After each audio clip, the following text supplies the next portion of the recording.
प्रधान हैं, उन्होंने 2019 में रिपोर्ट बनाई थी। उस रिपोर्ट के मुताबिक भी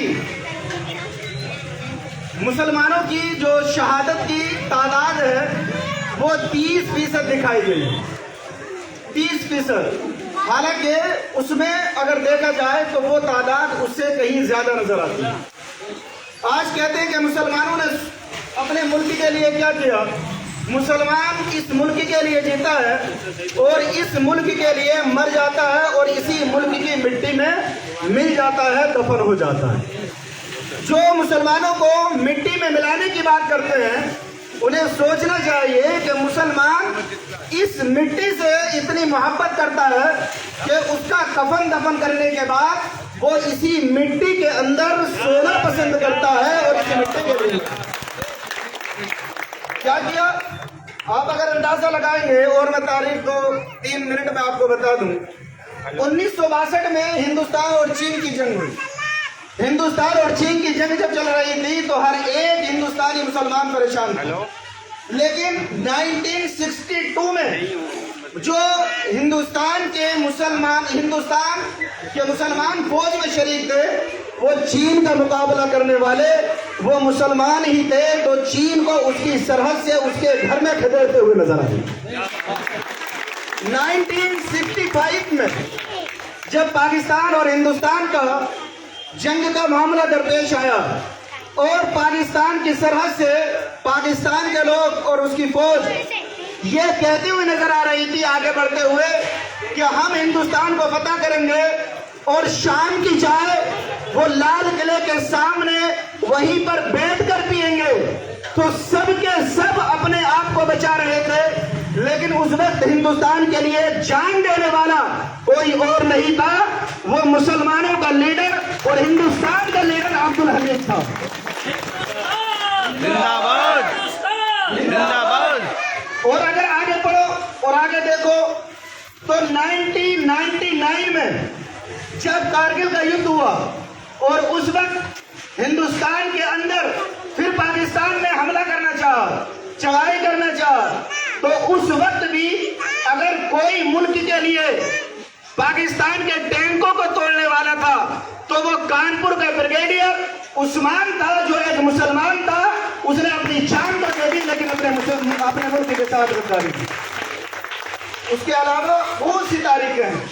इसलिए मैं अपने इस पैगाम से अपने हिंदू भाई, सिख, ईसाई जितने भी हैं उन तमाम को एक पैगाम देना चाहता हूँ कि इस मुल्क के अंदर जो सेकुलरिज्म है, इस मुल्क के अंदर जो जमहूरियत है और ये मुल्क जो भाईचारे और एक साथ मेल मोहब्बत के साथ चलता है, इसलिए दंगा करने वाले जो भी हैं वो इस मुल्क के वफादार नहीं बल्कि गद्दार हैं। और वो उनकी औलाद है कि जिन्होंने अंग्रेजों के साथ मिलकर के और उनका पैसा खा करके मुसलमान फौजों को बेचा था। वो है कि जिन्होंने इस मुल्क के राजीव गांधी की हत्या की थी। वो है कि जिसने इस मुल्क के 3 प्रधानमंत्रियों को कत्ल किया था, उनको शहीद किया था। कोई प्रधानमंत्री को कत्ल करने वाला, शहीद करने वाला मुसलमान नहीं, बल्कि उनको कत्ल करने वाले वही गद्दार हैं जो आज मुल्क को आग में झोंकना चाहते हैं। इसलिए चाहे किसी भी मुल्क के अंदर कहीं भी रहते हैं, ये पैगाम रखें और मुसलमान इस बात, पूरा मुल्क इस बात को सोचे कि ये हिंदुस्तान जो है, ये हिंदुस्तान एक धर्म के ऊपर नहीं चल सकता। कोई हिंदू राष्ट्र बनाने की बात करे या कोई सिख जो है वो अपने एतबार से उसको बनाने की बात करे, कोई मुसलमान तो आज तक कहता ही नहीं है। मुसलमान तो हमेशा यही कहता है कि इस मुल्क की सालमियत और इस मुल्क के घर की दीवारें, एक मुसलमान की दीवार हिंदू के घर से मिली है और एक हिंदू के घर की दीवार मुसलमान के घर से मिली है। जिस तरह से पड़ोसी एक दूसरे के घर के सालन और सब्जियां एक दूसरे से चेंज करता है, तो उससे पता चलता है कि इस मुल्क के अंदर ये फितना फसाद, दंगा करने वाले, लिंचिंग पर मारने वाले खत्म हो जाएंगे। लेकिन ये हिंदुस्तान का हिंदू भाई भी हमारा कभी मुसलमान, कभी मुल्क को आंच नहीं आने देगा, बल्कि एक साथ मिलकर खड़ा होता हुआ नजर। मुसलमानों को घबराने की जरूरत भी नहीं है। کوئی ہندوستان کا مسلمان گھبرائے کہ حالات ایسے ہیں، مسلمان کو گھبرانے کی ضرورت نہیں ہے۔ مسلمان کی تاریخ یہ رہی ہے اور یہ تاریخ رہی ہے کہ مسلمان اپنے دیش کے لیے جہاں اپنے ایمان کے لیے جان دیتا ہے، وہاں اس کا ایمان یہ کہتا ہے کہ اپنے دیش کے لیے بھی جان دے، اپنے دیش کے لیے بھی جان دے دے۔ یہ بھی ہندوستان کا مسلمان اور اس کا ایمان یہ کہتا ہے۔ ایمان قرآن و حدیث کا کہیں نہیں ہے جیسے بہکایا جاتا ہے۔ ہمارے نبی نے فرمایا ہے کہ اس ملک سے، ہندوستان کے بارے میں فرمایا تھا کہ مجھے ہندوستان سے ایک خوشبو آتی ہے کہ جہاں ہندوستان کے اندر ایک نہ ایک دن وہاں کے لوگ جو ہے یہ اپنے اعتبار سے اپنے معاملات پیش کرتے ہوئے نظر آئیں گے۔